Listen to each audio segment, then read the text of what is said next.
কালকে না রে দোস্ত, কালকে তো আমি আসতে পারবো না, জানিসই তো কালকে আমার বার্থডে। সে তো আমার জন্য অনেক সারপ্রাইজ রেডি করে রাখে প্রত্যেকবার, এবারও হয়তো রাখছে, হয়তো কোনো গিফট টিফটও হয়তো কিনে টিনে রাখছে, জানিসই তো, বুঝি তো স্বামী স্ত্রীর বিষয়, তাই কালকে আসতে পারবো না রে।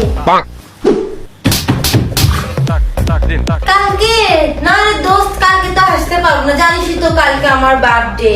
হতেই তো পারে সে আমার জন্য কোনো সারপ্রাইজ প্ল্যান করে রেডি করে রাখছে, না হলে কোনো গিফট টিফট কিনে রাখছে, জানিসই তো আমি আসতে পারবো না রে, এই জন্য আর কি।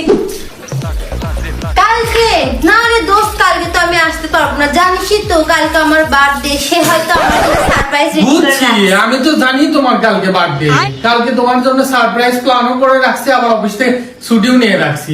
10 দিন ধরে তোমার বার্থডে সেলিব্রেশন করব।